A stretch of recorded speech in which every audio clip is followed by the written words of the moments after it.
दोस्तों, मेरी आज की कहानी का शीर्षक है कर्ण की निष्ठा। एक राजपुत्र के होते हुए भी कर्ण सूत पुत्र कहलाते थे।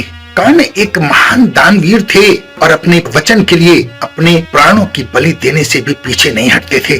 पांडवों की शिक्षा खत्म हो जाने के बाद आयोजित रंगभूमि में जब कर्ण ने अर्जुन को ललकारा कि अगर वो सर्वश्रेष्ठ धनुधर है तो उसका मुकाबला करे। कर्ण एक सूत के घर में पला बढ़ा था, इसलिए कर्ण और अर्जुन का युद्ध संभव नहीं था, क्योंकि उस समय ऐसा माना जाता था कि छत्री छत्री से ही युद्ध कर सकता था। छत्री किसी सूत पर कोई आक्रमण नहीं करता था, क्योंकि छत्री छत्रियों को ही मार सकता था। दुर्योधन पांडवों के दुश्मन थे।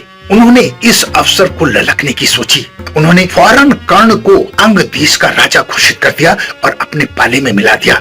अब दोनों की मित्रता घनिष्ठ हो चुकी थी। दुर्योधन के इस कृत्य से कर्ण के दुखते घावों पर मरहम लग जाता है, लेकिन फिर भी कर्ण और अर्जुन का मुकाबला टल जाता है। दोस्तों, पांडवों और कौरवों के बीच निर्णायक युद्ध से पहले भगवान कर्ण को ये भेद बताते हैं कि तुम एक पांडव हो और कुंती के श्रेष्ठ पुत्र हो। ये रहस्य जानकर भी कर्ण अपने मित्र दुर्योधन से विश्वासघात नहीं करता है और अपने भाइयों के पाले में नहीं जाता है। वो कहता है कि दुर्योधन मेरा मित्र है, मैं हर कीमत पर दुर्योधन की तरफ से ही युद्ध करूंगा। दिव्य कवच कुंडल कर्ण का अजेय अस्त्र था।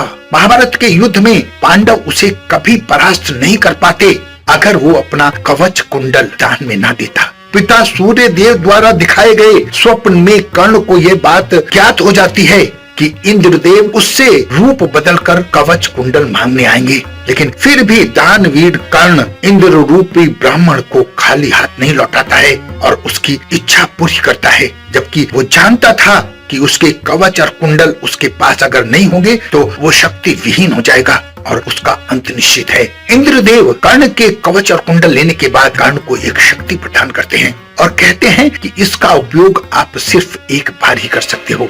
इस शक्ति को ब्रह्मांड में कोई काट नहीं सकता था। युद्ध के दौरान भीम का पुत्र घटोत्कच कौरवों की सेना को तिनकों की तरह उड़ा रहा था। दुर्योधन को भी उसने लहूलुहान कर दिया था। दुर्योधन ने अपने मित्र कर्ण के से जब सहायता मांगी तो उसने मजबूरी में उस शक्ति का इस्तेमाल घटोत्कच पर कर दिया। हालांकि वो उसका इस्तेमाल सिर्फ अर्जुन पर करना चाहता था, लेकिन वो विवश हो गया था क्योंकि उसके मित्र ने उससे सहायता मांगी थी और कोई इसका अल्टरनेट नहीं था।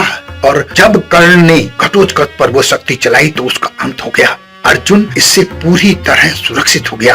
अपने साथ 2 शापों का बोझ लेकर चलने कर्ण को ये बात पता थी, जहाँ धर्म है, जहाँ कृष्ण है, विजय वहीं होगी। लेकिन दुर्योधन के एहसानों के तले कर्ण इतने दबे हुए थे, अपनी मित्रता की इतनी कदर करते थे, उन्होंने दुर्योधन से विश्वासघात नहीं किया और ना ही अपनी दानवीरता से कभी पीछे हटे। दोस्तों, इस कहानी को कहने का मेरा मतलब यह है कि किसी के इतने ऋणी मत बनो कि उसका ऋण चुका ना सको, और ऋणी बन जाओ तो आनाकानी मना करो। अगर कोई कुछ भी मांगने आए तो उसे निराश मत करो, उसकी हर संभव मदद करो जितनी आप कर सकते हो, बल्कि उससे भी बढ़ चढ़ कर करो।